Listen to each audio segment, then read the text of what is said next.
예수로 전해받은 하나님의 말씀, 그리고 우리가 귀로만 들은 게 아니라 눈으로 본 독생하신 하나님, 그것을 전하는 소식이 복음입니다.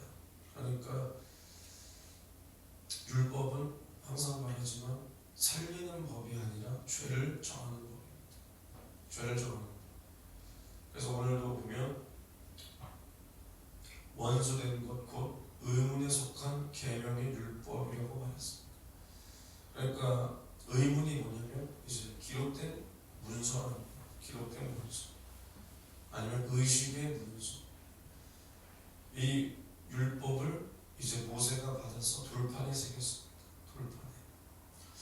이 돌판에 새긴 율법을 이스라엘 백성이 이제 지켜야 되는데, 그 법은 의인들을 위하여 주는 게 아니라 죄인들을 위하여 그 죄가 어떠한 결과를 낸다, 이것을 지키지 않으면 어떻게 된다 라는 것을 보여주기 위해서 준 것이다.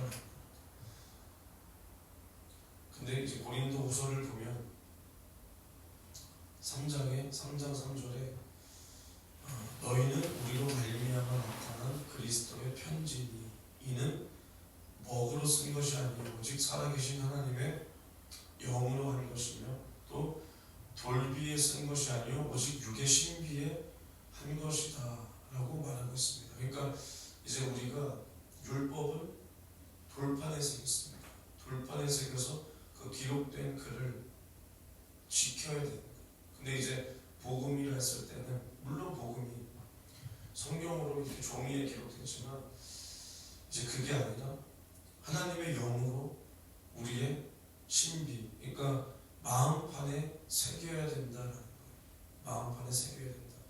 그래서 돌판에 쓴 그 율법을 모세가 가르쳐서 뭐 살인하지 말라, 그럼 살인 안 하면 되고, 남의 물건 도둑질하지 말라, 그러면 뭐 훔치지 않으면 되지만, 이제 복음이라는 것은 나의 마음에 새겨서 미워하지 말라, 살인하지 말라. 그러면 그 살인이 내가 남을 안 죽였으니까 오늘 내가 주님의 말씀을 지켰구나가 아니라 내가 남을 미워했구나. 그러면 단순히 죄를 졌구나가 아니라 내가 주님의 마음을 가지지 못했구나. 내가 주님의 상한 심령이 내 안에 없구나. 주님께서 왜 남을 미워하는 것도 죄라고 하셨을까? 남을 미워하면 결국 그 미워하는 마음이 그 영혼을 살릴 수 없고, 내가 남을 사랑하지 못하면 그 영혼에게 복음을 전할 수가 없으니까 결국 미워하는 것이 이렇게 살인과 같이 무서운 것이구나, 중한 죄이구나, 이렇게 주님의 심정을 내가 오늘도 가지지 못했구나. 이제 하나님과 우리 사이에 이러한 마음과 마음으로 하나가 되기를 원하셨다라는 겁니다. 원하셨다. 그래서 다시 에베소서를 보면 이제 그는 우리의 화평이신지라 둘로 하나를 만드사 중간에 막힌 담을 허셨다. 그러니까 이제 하나님과 우리 사이를 화평하게 하시고, 또 성도와 성도 사이를, 사람과 사람 사이를 화평하게 하시는 것이 이제 예수 그리스도시다. 그래서 중간에 막힌 죄의 담을 그 몸으로 허무시고 이제 율법을 자기의 육체로 폐하셨다고 했어요. 폐하셨다. 그 사도 바울은 조금 강하게 표현을 하는 거죠, 항상. 왜냐하면 자기가 율법에 매였던 사람이기 때문에. 근데 예수님께서는 내가 율법을 폐하는 것이 아니라 율법을 완성하기 위하여 왔다. 뭐 그게 같은 말일 수 있지만 사도 바울은 그 육체로 율법을 폐하셨다. 그래서 이제 예수 그리스도께서 그 십자가 위에서 죽으심으로 우리를 하나님 앞에 화목하게 하셨다. 화목하게.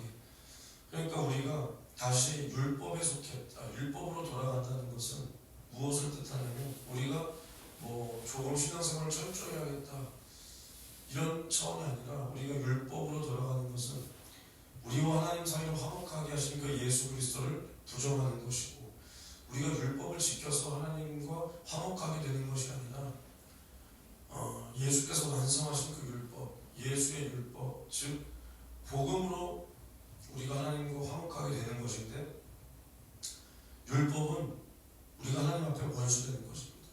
왜냐하면 죄를 정하는 것이기 때문에. 착각하면 안 되는 게, 하나님은 죄와 함께할 수가 없는 거예요. 함께할 수가. 다만 우리에게 이제 은혜를 베풀어 주셔서 우리가 이제는 죄에서 나와서 이제 하나님과 화목하게 되기를 원하셔서 아들을 내어주신 거지, 우리가 죄가 있어도 된다가 아닙니다. 근데 율법은 우리를 정죄하는 법이거든요. 정죄. 계속해서 우리의 죄가 발견되는 법인데, 그 안에서 우리가 하나님과 화목하게 될 것이다 라는 착각을 해서는 안 되는 겁니다. 안 되는 거예요. 그러니까 율법으로 돌아간다는 것은 하나님과 원수가 되는 것입니다. 원수가.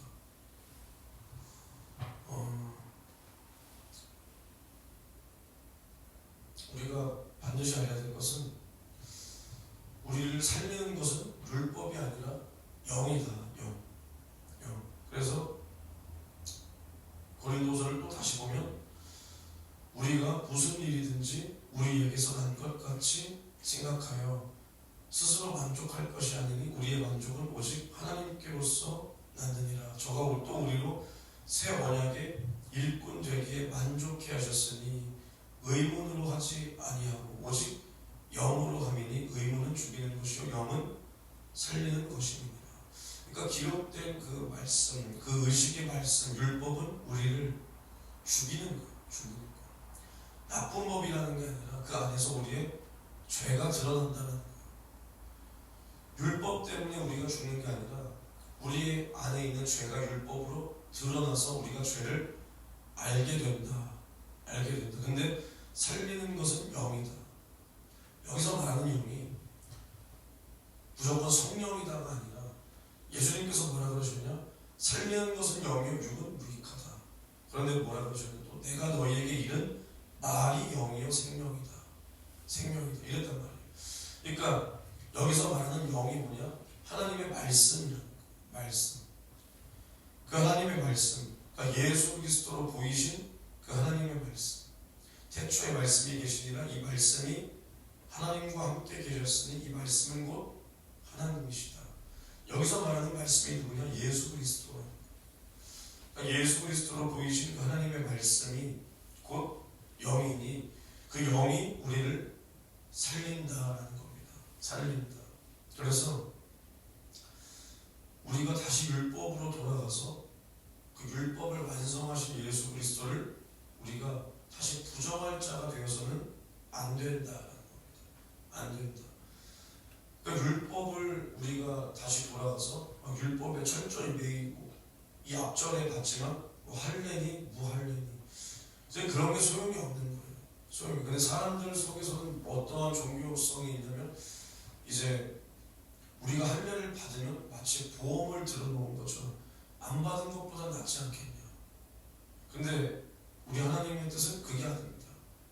그게 아닙니다. 이 세상에서도 뭐 보험을 들고 아니면 뭐 일본 같은 나라에는 내가 여러 가지 신을 섬겨서 그 중에 한 신이 나를 구원하지 않겠냐. 뭐 이런 종교성이 있는데, 우리가 뭐 할례를 봐도 마찬가지입니다. 우리가 이제는 예수 그리스도께서 완성한 그 율법을 우리가 다시 돌아가는 것은 보험을 드는 게 아니라 오히려 그 완성자이신 예수 그리스도를 다시 부정하는 거예요. 부정하는 거. 그러니까 예수가 완전하지 않으니까 내가 율법의 어떤 행위를 해서 내 구원을 완성시켜야 된다라는 철저히 예수를 부인하고 부정하는 행위라는 겁니다. 그래서 어제도 제가 읽었지만 야고보서에서도 뭐라 그러냐, 율법을 하나 범하면 그 일부분만 범하는 게 아니라 전체를 범하는 거예요. 율법은 그런 거예요. 그런 거. 자비가 없는 거예요. 내가 율법 하나 못 지켰어. 이것만 못 지켰다. 이게 아니라 율법은 못 지키면 죽어야 되는 거예요.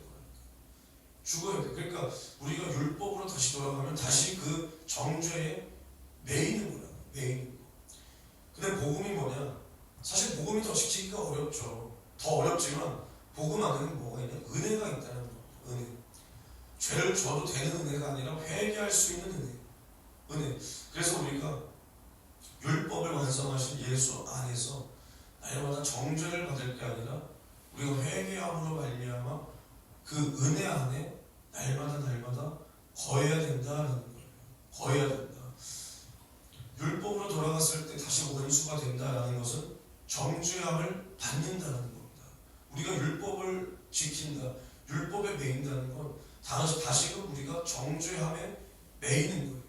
하나님 앞에는 우리가 율법을 지켜서 구원이 아니라 율법 안에 정죄밖에 없다는 겁니다. 정죄. 근데 우리가 이제 복음 안에 예수의 은혜 안에 있으면 날마다 죄를 발견해. 어쩔 수 없어요. 죄가 발견돼요. 근데 그 발견된 죄를 예수의 피 앞에 회개할 때 하나님은 언제든 용서해 주시는 이러한 은혜를 우리가 받는다는 거예요. 그래서 우리는 날마다 율법과 복음의 조화를 이렇게 이루어야 돼요. 그러니까 율법을 예수님께서 완성하셨으니까 율법은 이제 끝이다. 이게 아니라 그럼 율법이 뭐냐? 우리를 정죄하는 겁니다. 우리를 이렇게 올가매는 법이야. 그러면 이 율법에서 하나님께서 바라시는 것이 뭐냐? 믿음의 주여 온전케 하시는 이 주 예수를 바라보라. 나는 이제 죽게 되었구나. 누가 이 사망의 몸에서 나를 구원할까? 그러나 우리를 구원하실 자 하나님께서 우리에게 약속하신 그 구원자가 분명히 있으니 우리는 그 구원주를 기다려야 된다. 이것이 하나님께서 율법을 이스라엘에게 준 목적입니다. 목적. 그럼 지금 우리에게 율법은 어떠한 법이냐? 죄로 말미암아 죽을 수밖에 없던 우리를 하나님께서 그 은혜로 살리시기를 원하셨다. 그래서 우리가 율법이 없다면 은혜를 모르는 거예요. 은혜를. 왜냐하면 우리가 어떠한 존재인지를 모르니까. 우리가 율법으로 죽게 되었던 우리의 허물과 죄로 죽었던 우리를 하나님께서는 예수 그리스도로 살리셨다. 그래서 이제는 이스라엘 백성들이 바라고 죽었던 그 예수를 우리는 살아서 만났다. 우리가 살아서 예수의 살을 먹고 피를 마셨다. 이것이 우리가 하나님께 받은 은혜고 이것이 이제 우리가 하나님께 돌려야 될 영광이다. 영광. 그래서 고린도후서를 계속 보면 사도 바울이 말하는 게 뭐냐면 이제는 우리가 그리스도의 편지라는 거예요. 편지. 자기 조상들이 바라고 죽었던 그 예수 그리스도를 자기들은 이제 살아서 만났다. 그래서 앞에 말한 것들이 이제 우리는 돌판에 쓴 그것을 전하는 사람들이 아니라 예수 그리스도의 복음을 우리 심령에 새겨서 우리 마음에 새겨서 우리가 만나는 사람들마다 이제 그 구원의 소식을 전해줘야 되는 그리스도의 편지다라는 겁니다. 편지. 그래서 고린도서 3장 7절을 또 보면 돌에 써서 새긴 죽게 하는 의문의 직분도 영광이 있어 이스라엘 자손들이 모세의 얼굴에 없어질 영광을 인하여 그 얼굴을 주목하지 못하였거든. 하물며 영의 직분이 더욱 영광이 있지 아니하겠느냐. 정죄의 직분도 영광이 있은즉 의의 직분은 영광이 더욱 넘치리라. 이렇게 말했단 말이에요. 그러니까 이제 모세가 광야에서 십계명을 받아서 이스라엘 백성들에게 이제 율법을 그 십계명을 전해주죠. 근데 그 살리는 법이 아닌 죽게 만드는 그 법, 우리의 죄를 드러나게 하는 그 법을 전한 그 모세도 그 영광을 인하여 그 얼굴을 주목하지 못하였거든. 근데 우리가 모세보다 큰 자는 아니죠. 우리가 모세보다 뭐 믿음이 더 있고 모세보다 더 큰 일을 할 수는 없겠지만 우리가 모세보다 훌륭해서가 아니라 우리가 오직 예수 그리스도께서 우리에게 베풀어 주신 그 예수 그리스도의 그 의가 있기 때문에 우리가 그 예수의 생명을 전하는 일이 모세가 하나님께 직접 십계명을 받아서 그것을 이스라엘 백성들에게 전하는 것보다 더욱 영광스러운 일이다라는 겁니다. 우리가 분명히 아셔야 될 것은 우리가 어떠한 잘나서가 아니에요. 제가 조금 착각했던 게 있었는데 분명히 구약 사람들과 우리가 영광은 다를 거예요. 그런데 우리가 구약 사람들보다 잘나서가 아니에요. 제가 요즘에 가끔씩 보고 있지만 뭐 모세나 엘리야나 이사야나 예레미야 아니면 아브라함, 노아, 우리가 이런 사람들보다 믿음이 더 있다고 착각하면 안 돼요. 우리와 그들은 그릇부터가 다릅니다. 그들은 하나님의 말씀을, 기록된 말씀을 보지 못했어요. 하나님께서 직접 음성을 들려주셨는데 그 음성이 들려오면 그것을 한 번에 기억해서 그걸 따라야 되는 거예요. 뭐 어디 기록할 때가 있습니까? 아니면 뭐 녹음을 합니까? 뭐 동영상을 찍습니까? 그게 아니라는 거예요. 그 하나님께서 귀로 들려준 말씀 기억을 했다가 그것대로 행하는 거예요. 노아에게도 말할 때 너가 방주를 지어라. 뭐 무슨 나무로 짓고 여기는 몇 규빗 뭘 바르고, 이것을 하나님께서 계속 그 귀에 때려 박아주는 게 아니란 말이에요. 한 번 말씀하신 그 말씀을 엄중히 듣고 그것을 기억하는 거예요. 그것을 단순히 기억만 했겠습니까? 내가 정말 죽게 되었구나.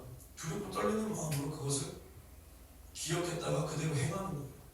여러분들처럼, 나와 여러분들처럼 몇 번을 들어도 기억을 못하고 몇 번을 들어도 그대로 살지 못하는, 그게 아니라 그 사람들은 한 번 들은 말씀에 순종하는 겁니다. 본토 친척 아비 집을 떠나 내가 내게 지시할 땅으로 가라. 어디로 가는데? 아니 어디 내비치고 가야 돼? 이게 아니라 그냥 떠나는 거예요. 하나님의 인도하심을 구하면서 그냥 떠나는 거예요. 이들과 우리는 그릇이 달라요. 근데 우리는 예수 그리스도의 복음과 그 의를 만났기 때문에 이 직분이 영광이 있다는 겁니다.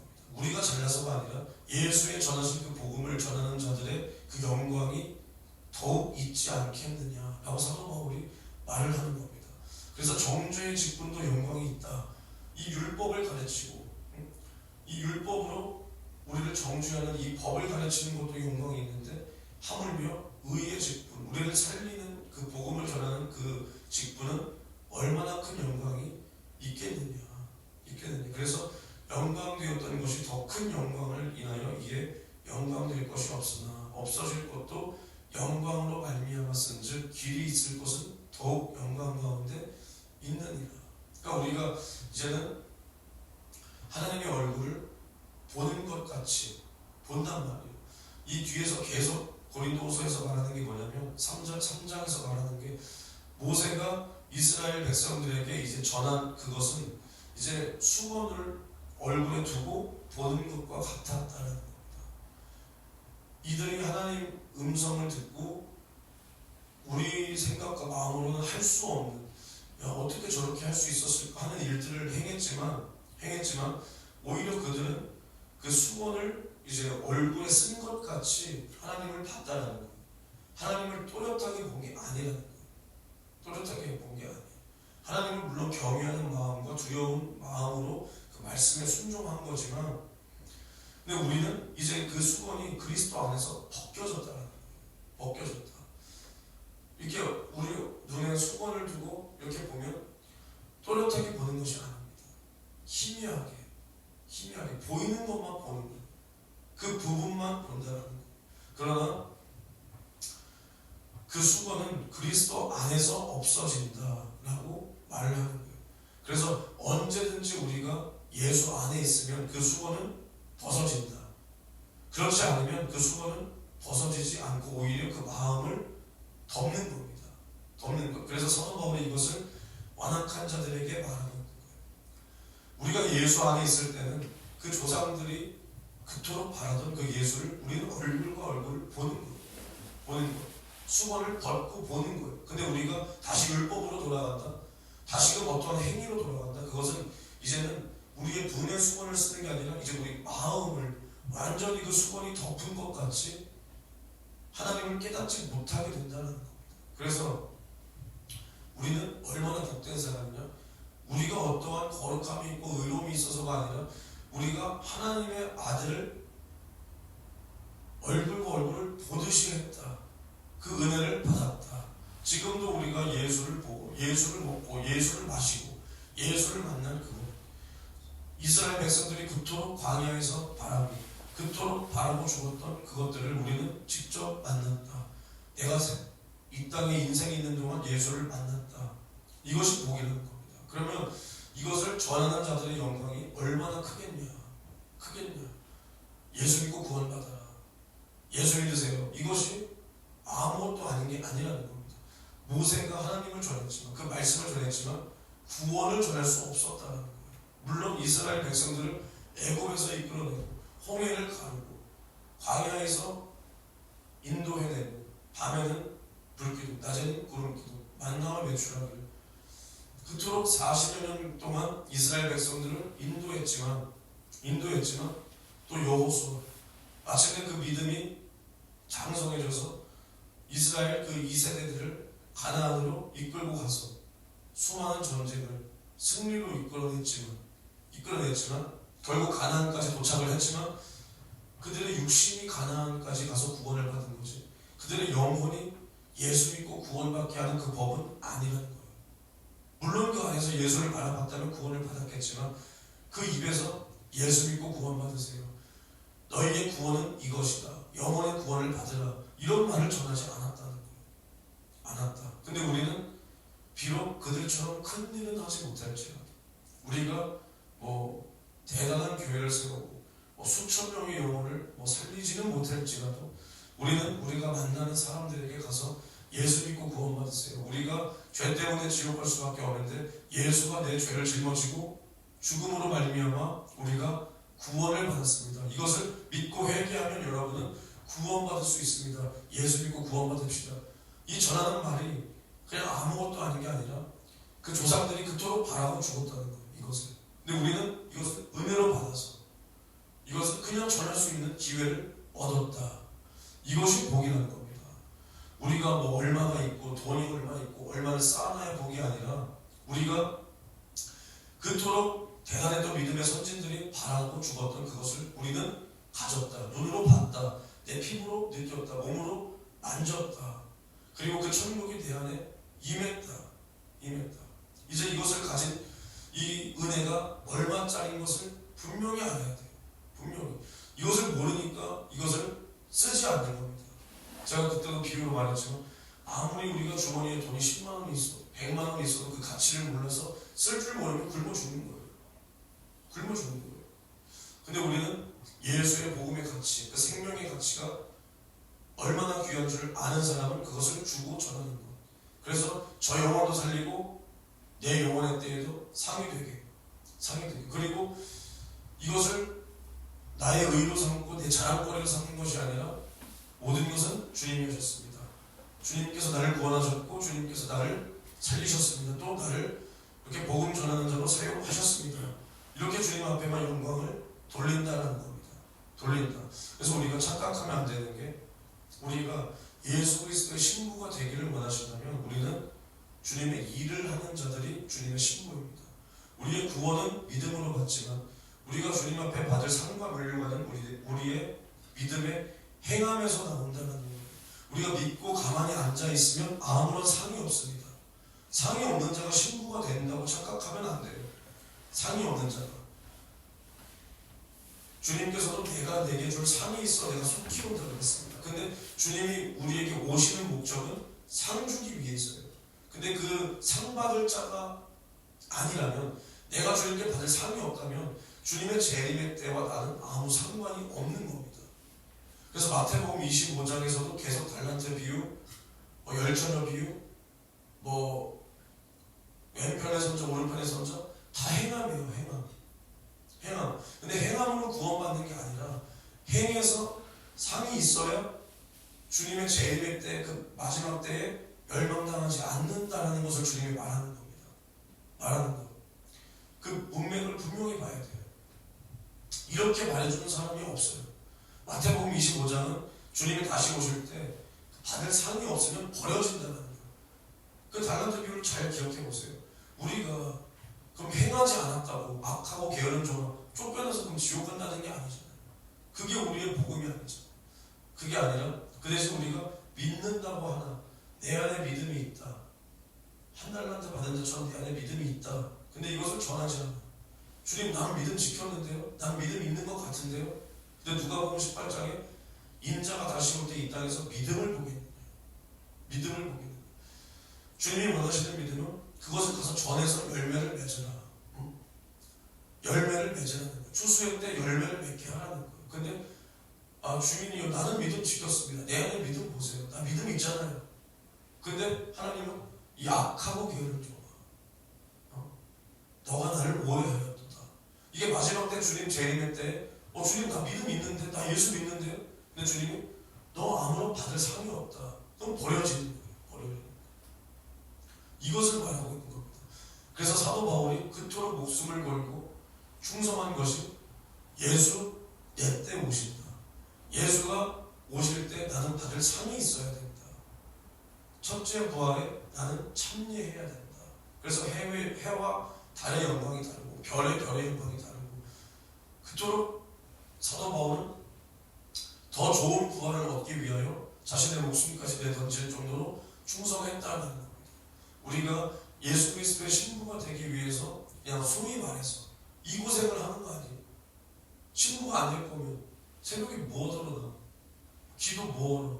그냥 예수 믿고 그냥 벌거벗은 구원이라도 받으면 되는데, 근데 우리가 하늘의 상을 바라고 이 땅에서 우리가 출세하는 것보다 하늘에서 영광이 있는 것을 더 사모하기 때문에 내가 주님 앞에 뭐 해서 내세울 건 없지만 쉬는 날 기도하고, 그리고 할 수 있을 때 그래도 예배 드리고, 우리가 주일도 새벽부터 저녁까지 드리는 이유가 뭐예요? 예배 많이 드렸으니까 우리 교회가 짱이다 이게 아니라, 그래도 우리 마음을 주일날 거룩하게 지키기 위해서, 세상으로 가지 않기 위해서. 예배가 없으면 뭐합니까? 솔직히 집에서 누워있고 좀 쉬고 내칠 활동하고 세상으로 갈 수밖에 없잖아요. 그게 죄라고 말하고 싶은 건 아니에요. 율법적으로 죄다 이렇게 말하고 싶진 않아요. 그러나 그 안에 하나님을 향한 사랑은 없잖아요. 그 시간을 나를 위해서 쓰잖아요. 그 마음이 내 편리를 위해서 가잖아요. 그러니까 그런 걸 조금이라도 줄여보고자 예배 부수를 좀 많이 늘리는 거죠. 그러니까 우리가 하나님 앞에 예수 그리스도의 신부가 되리라 한 이 목적으로 모였다. 우리가 모였다면 우리가 생각을 지키고 마음을 지켜서 내게 주신 인생의 기회, 육신의 시간을, 우리가 지금 당장 어디 이스라엘 가서 선교할 수는 없잖아요. 근데 그럴지라도 우리가 있는 자리에서 하루에 한 사람에게라도, 아니면 또 시간이 있다면 나가서 거리에 나가서 예수 믿고 구원받으세요, 예수님이 살아계십니다, 예수님은 사랑이십니다, 이렇게 전하고, 그러니까 우리가 이렇게 전해서 길거리에 있는 사람이 교회로 들어올 수 있는 확률은 거의 한 10,000분의 1 정도, 물티슈 만장풀이 하면 온다라고 그렇게 저 말을 들었거든요. 10,000분의 1 정도 되겠죠. 저는 나가서 누가 올 거라고 생각하지는 않아요. 근데 우리가 하나님 앞에 계속 이런 믿음을 보이고 하나님 앞에 옳다 인정함을 받는다면 하나님께서 누구든 보내주지 않겠습니까? 우리의 관계를 통해서, 아니면 또 누구 이렇게 문 열고 들어오든 우리가 그것을 바라고, 우리가 눈물로 씨를 뿌리면 그 나중은 우리가 기쁨으로 그 단을 거둔다고 했습니다. 우리가 지금 울 수 있을 때 울어야 나중에 기쁨으로 그것을 거두는 거예요. 우리가 지금 즐기고 지금 나의 육신을 위해서 살면 반드시 내 영과 육이 곤고해질 때가 온다고 했습니다. 우리가 성령으로 심었다면 우리가 지치지 않고 피곤치 않을 때 열매를 맺는다고 했습니다. 열매를 맺게 하시는 분은 하나님이시기 때문에 오늘도 우리는 하나님만 의지해서 때를 얻든지 못 얻든지 우리는 복음을 증거하는 일에 충성하며 주님을 기쁘시게 하며, 오늘도 기도와 또 전도에 이런 할 수 있는 시간과 기회를 허락하심에 감사하시며, 또 우리를 불러주신 하나님 내가 기쁘시게 하리라 이러한 각오로 사는 저와 여러분이 되기를 소망합니다. 두 손 높이 들고 기도하실 때 주여 오늘도 기도할 수 있는 예배 처소와 기도할 수 있는 시간과 또 기도할 수 있는 마음과 또 전도할 수 있는 이 모든 상황과 여건을 허락해 주시면 감사합니다. 오늘도 승리하게 도와 주시옵소서. 주여 한 손을 주고 동성으로 기도합니다.